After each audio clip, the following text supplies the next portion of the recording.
Saudi crown prince is talking about an assassination. His own. Many people want to kill the Saudi leader, but is he using such threats as a means to get the US to pressure Israel on a future Palestinian state?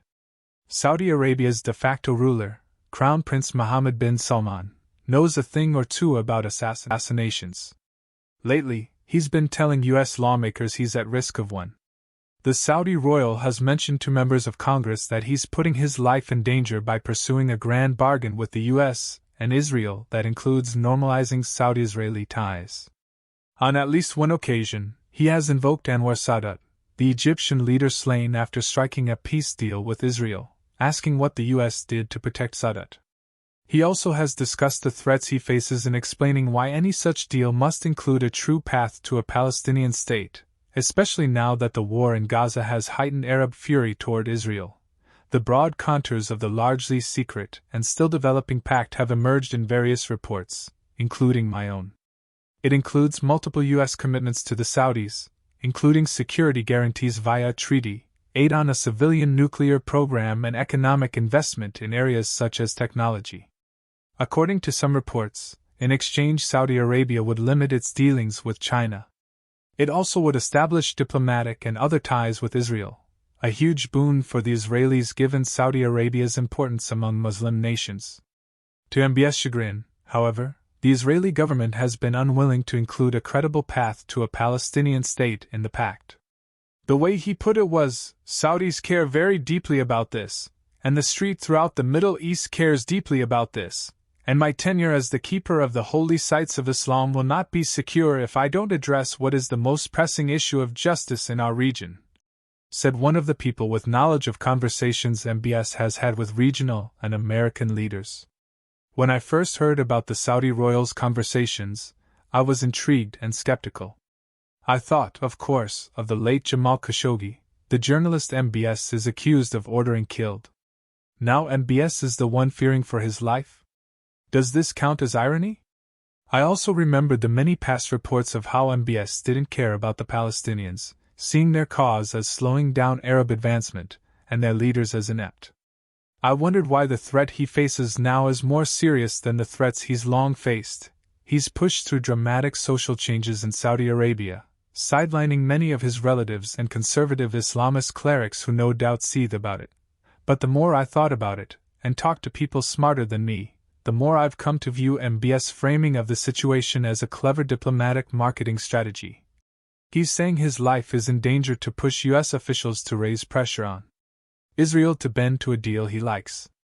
Arguing that you're putting your neck on the line for a potentially epical deal is certainly a compelling way to get your interlocutor's attention.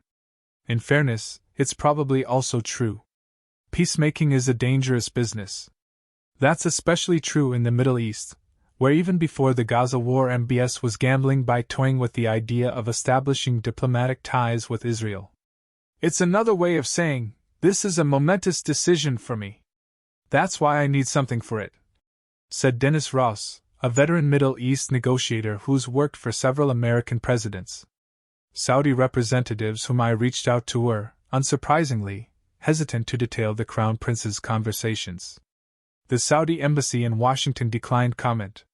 One senior Saudi official told me, though, that MBS believes that without resolving the Palestinian issue, his country ultimately won't benefit from the supposed economic, technological, and military benefits of the overall deal.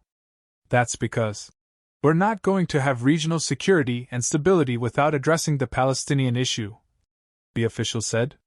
His comments made sense in the context of how others described MBS to me, as a Saudi nationalist.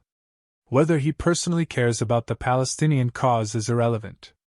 He'll support it if it benefits Saudi Arabia.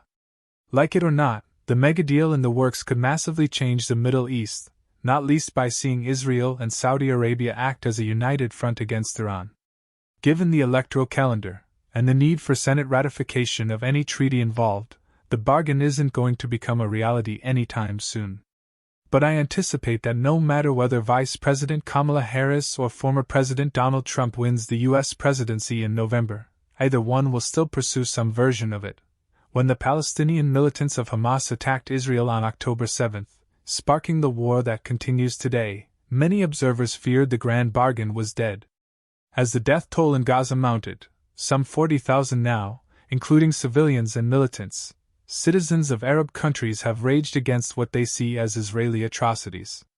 It was the latest wave of anger from people across the region who already despised Israel for its decades-long occupation of land claimed by Palestinians. Surprisingly, the top players involved did not abandon the bargain, viewing it as critical to the region's long-term stability.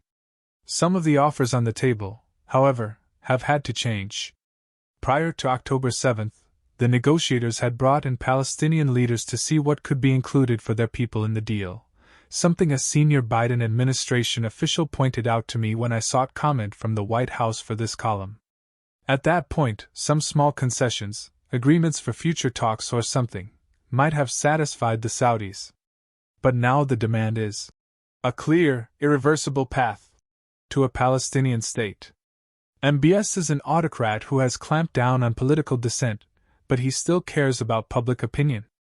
The Palestinian issue is sensitive in particular because it hurts him with younger Saudis who otherwise support his social reforms and provide a bulwark against religious hardliners and royals who oppose him. He has a very young population that has been in many ways energized, galvanized by the first major conflict between Israelis and Palestinians that many of them have seen in their lives.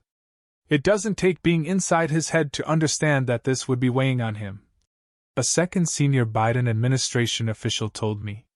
But Israeli Prime Minister Benjamin Netanyahu has vowed never to allow for the creation of a Palestinian state, as have far-right members of his governing coalition. Much of the Israeli public opposes the idea as well after Hamas slaughtered 1,200 people on their soil October 7.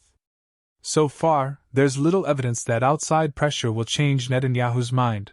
Not even demands from President Joe Biden have convinced Netanyahu to lay out a serious plan for how to deal with Gaza after the war, much less the Palestinians as whole. I asked Israeli officials for comment, and the best one would offer was, "Our understanding is that the governments of the US, Saudi Arabia and Israel are all interested in pursuing a deal that covers both US-Saudi bilateral issues and Israel-Saudi normalization. However, it would require certain conditions for such a deal to materialize, not all of which are currently in place."